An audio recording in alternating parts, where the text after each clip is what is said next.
कल सूर्य की पहले किरण के साथ राजद्रोही को फांसी दी जाएगी। राजकुमार सुशीम की स्थिति बहुत गंभीर। उनका कहना है कि आज की रात अगर गुजर जाए तो चमत्कार होगा।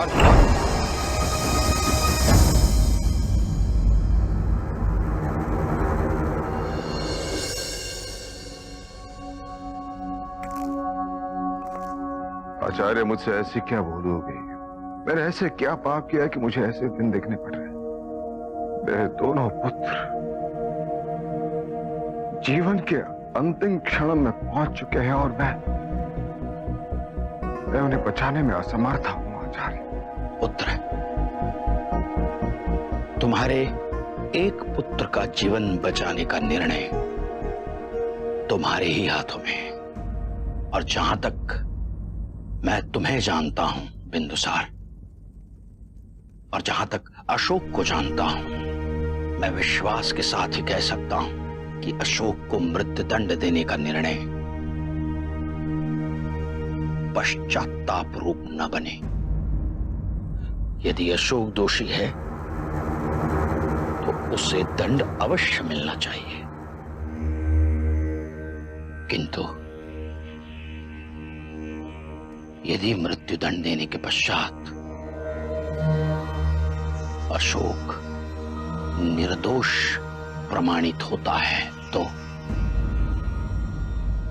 इसलिए मैं कुछ अवसर चाहता हूं यह प्रमाणित करने के लिए कि अशोक दोषी है या निर्दोष है। आचार्य, मैं स्वयं इस बात पर विश्वास करना चाहता हूं कि मेरा पुत्र अशोक निर्दोष है, किंतु उसके हाथ में वो कटार थी जो सुशीम के रक्त से लथपथ थी, और वो उस अग्रदूत के भेष में था। मैंने स्वयं देखा आचार्य, उसने ये भी स्वीकार कर लिया कि उसने सुशीम को मारने का प्रयास किया। उसके पश्चात उसने मुझ पर भी प्रहार करने का प्रयास किया। आपने स्वयं अशोक को देखा? आचार्य, उससे अधिक मैं सुभद्रांगी के परिवर्तन से आहत हूं।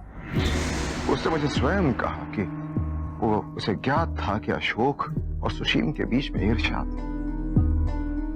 उसे यह भी ज्ञात था कि अशोक और अहंकारा के बीच,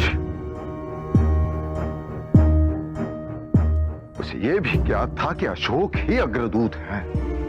आपको ज्ञात है आचार्य, सुभद्रांगी ने क्या कहा मुझसे? उसे एक स्वतंत्र महल चाहिए जहां वो और अशोक रहेंगे।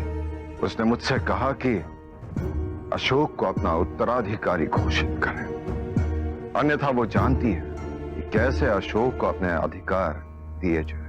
ऐसा देवी धर्मा ने कहा? विश्वास तो मुझे भी नहीं हो रहा था आचार्य। मैंने मां और बेटे को पहचानने में बहुत बड़ी भूल की आचार्य। क्षमा कीजिए आचार्य। आप मेरे महान पिता श्री सम्राट चंद्रगुप्त मौर्य को पहचानने में समर्थ थे, किंतु अशोक को बिंदु।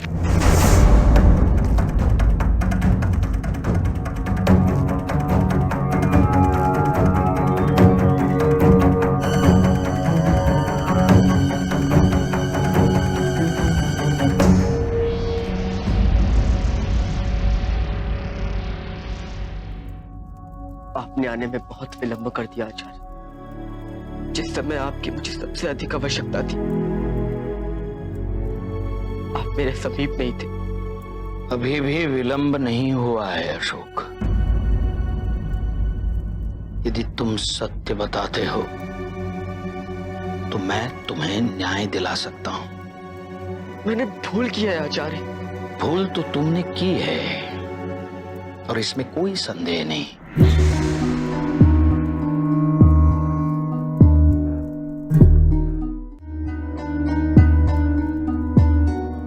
गुरु सदैव शिष्य के साथ नहीं रह सकता, शिष्य के साथ सदैव रहता है गुरु ने दिया हुआ ज्ञान। और यदि शिष्य को गुरु के ज्ञान का विस्मरण होता है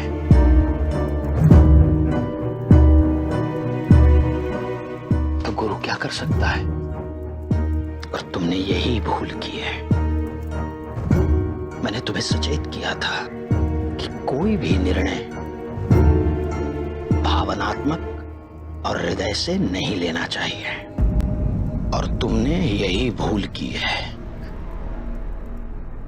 तुमने मगध की न्याय प्रणाली में हस्तक्षेप किया है, उसमें चंचुपात किया है।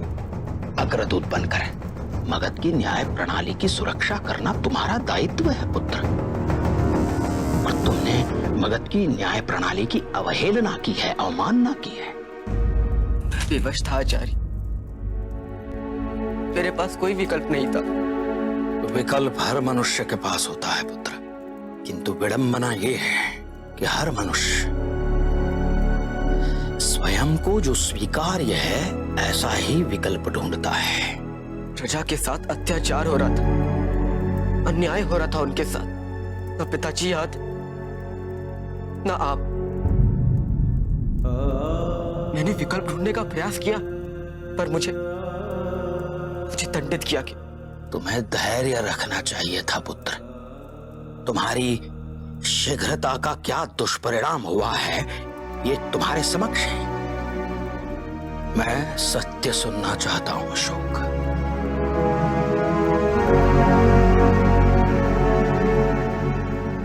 मेरे पास कहने के लिए कुछ भी नहीं है आचार्य।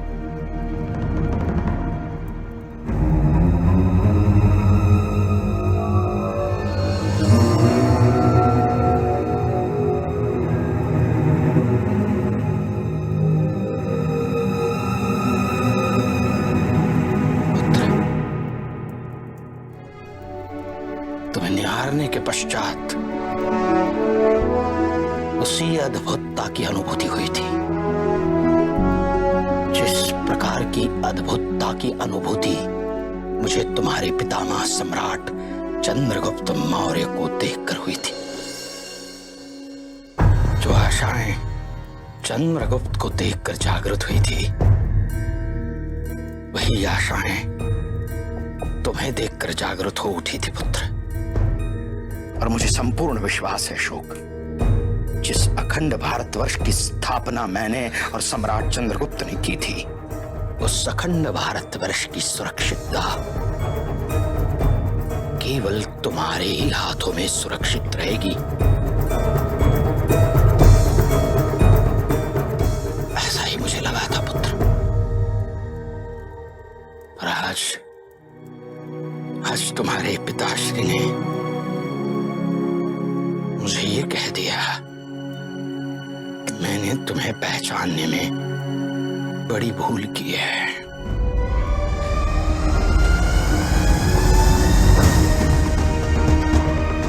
मुझे क्षमा कर दीजिए आचार्य, मैंने पिताजी को दुख पहुंचाया, अपने गुरु के विश्वास को खंडित किया।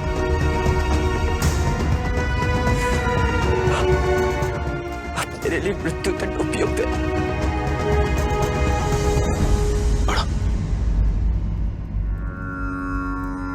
अरे ये पढ़ने के पश्चात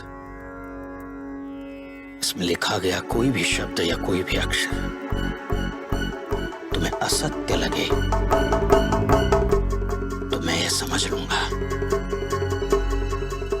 कि मेरा शिष्य विफल नहीं हुआ है, गुरु विफल हुआ है।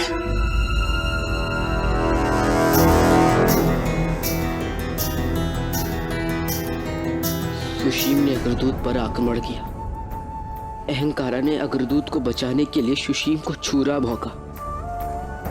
अशोक ने अहंकारा की रक्षा करने के लिए आरोप अपने ऊपर ले लिए।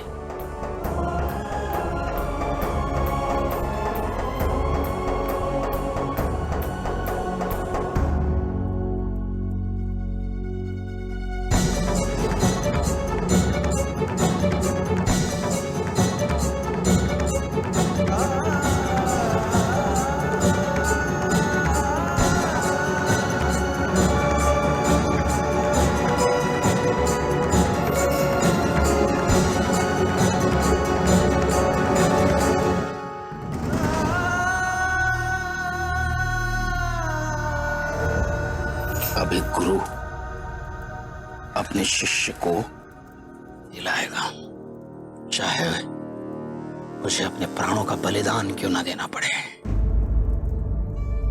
किंतु एक निर्दोष को मृत्यु दंड देने नहीं दूंगा। आचार्य, एक वचन दीजिए कि आप ये सत्य किसी को नहीं बताएंगे, पिताजी को भी नहीं, अन्यथा सब व्यर्थ हो जाएगा। पुत्र, केवल 2 व्यक्तियों के प्राणों की रक्षा करने के लिए तुमने सत्य को छुपा कर रखा है ना? किंतु पुत्र, बिना सत्य के न्याय प्रणाली पूर्ण नहीं हो सकती। मेरे लिए मगध के भविष्य को सुरक्षित करना संपूर्ण महत्व का है, और मगध को सुरक्षित रखने के लिए तुम्हारी रक्षा करना, तुम्हें न्याय देना मेरे लिए सर्वोपरि है पुत्र।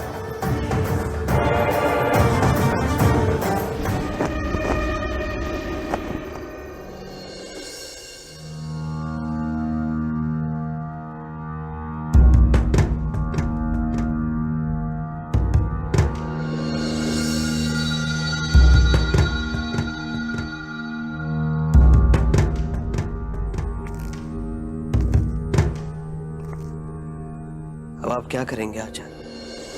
अशोक को मृत्युदंड देने का निर्णय एक निष्पक्ष राजा ने नहीं,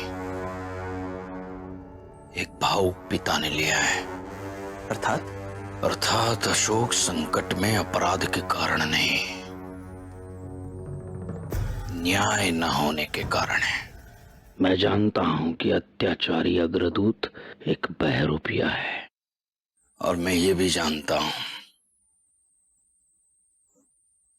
देवी धर्मा कभी हिंसा का समर्थन नहीं कर सकती, और ना ही वो लोभी अथवा स्वार्थी हो सकती है।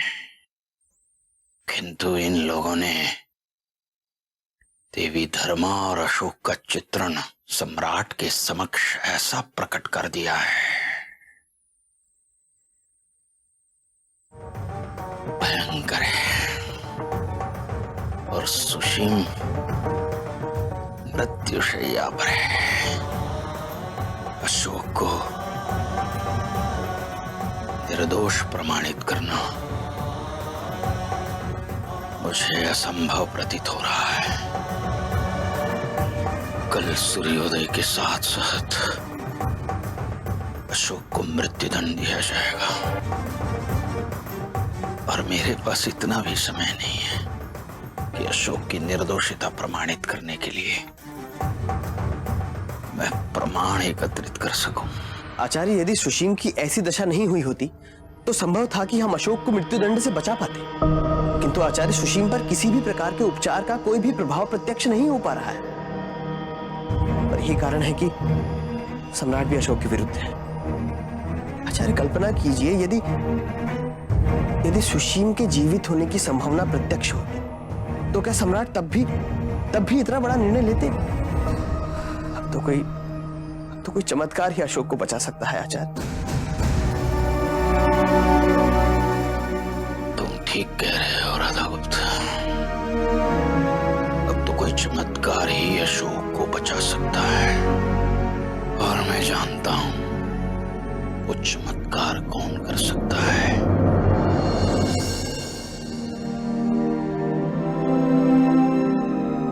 अशोक 5 वर्ष का था तब मैंने उसके लिए ये बनवाया था। उसके बाद मैंने उसे कितनी बार कहा ये किसी और को दे दो, अब कुछ छोटा हो रहा है, पर उसने मुझसे कहा कि नहीं मां, ये तो आजीवन में अपने पास रखूंगा।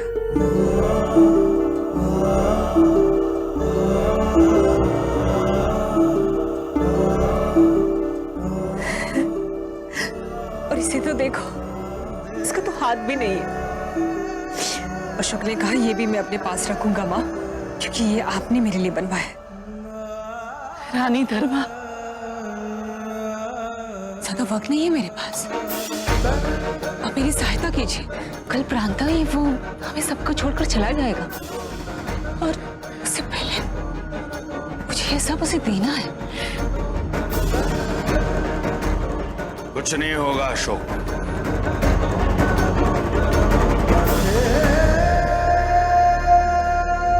कुछ नहीं होगा। आचार्य,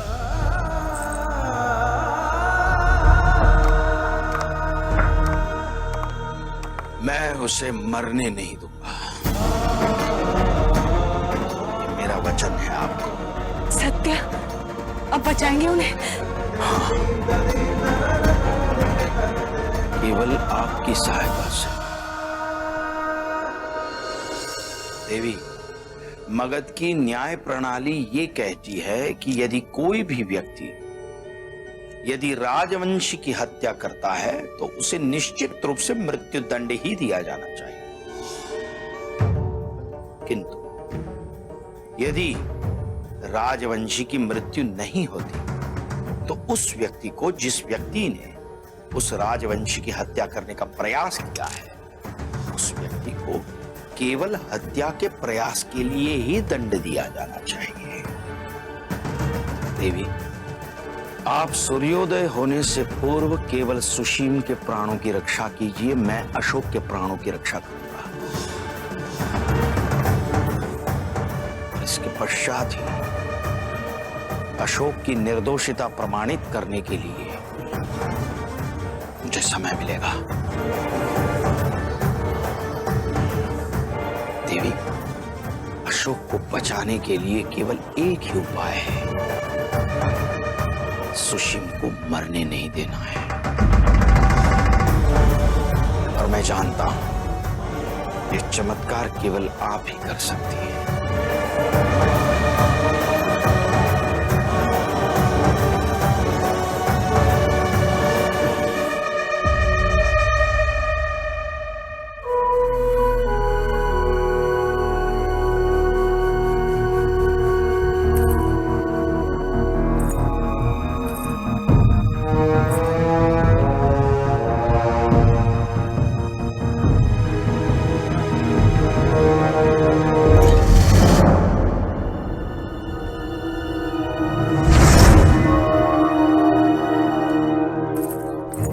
मैंने कहा था ना तुमसे, तुम्हारी परछाई तक मेरे पुत्र पर नहीं पड़नी चाहिए। जाओ।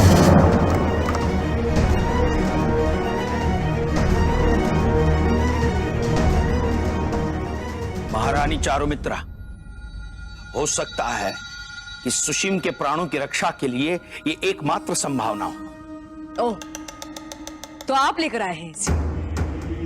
मुझे और मेरे पुत्र को अकेला छोड़ दीजिए, क्योंकि मैं जानती हूं कि सुशीम के प्रति ना ही आप में संवेदना है और ना ही सहानुभूति। नाटक करने की आवश्यकता नहीं है, क्योंकि मैं आपकी बातों में आकर अपने पुत्र के प्राण लेने की अनुमति आपको नहीं देने वाली हूं। रानी चारुमित्रा, देवी धर्मा ने कई बार महाराज बिंदुसार के प्राणों की रक्षा की है, और उस समय, जिस समय महाराज बिंदुसार का जीवित रहना संभव ही नहीं था, तब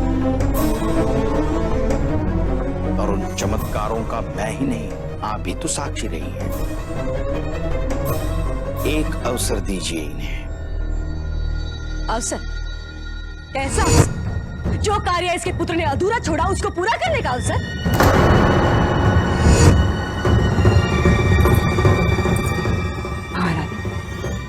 मैं जानती हूँ आपके लिए मुझ पर विश्वास करना कितना कठिन है, और ये स्वाभाविक भी है। किंतु सोचिए, मैं अपने पुत्र की रक्षा है, उसे मृत्यु के मुख से बचाने है तो कुछ नहीं कर सकती। मैं सुशीम के प्राणों की रक्षा तो कर सकती हूँ ना। सुशीम की मृत्यु से मुझे कोई लाभ नहीं होगा, किंतु सोचिए, उसका उपचार कर यदि मैं उसको ठीक कर पाती हूँ तो कम से कम इस ग्लानि से तो मुक्त हो जाओगी कि मेरी पुत्र की वजह से सुशीम के प्राण गए थे।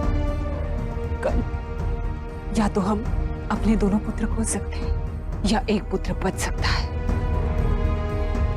निर्णय आपका है।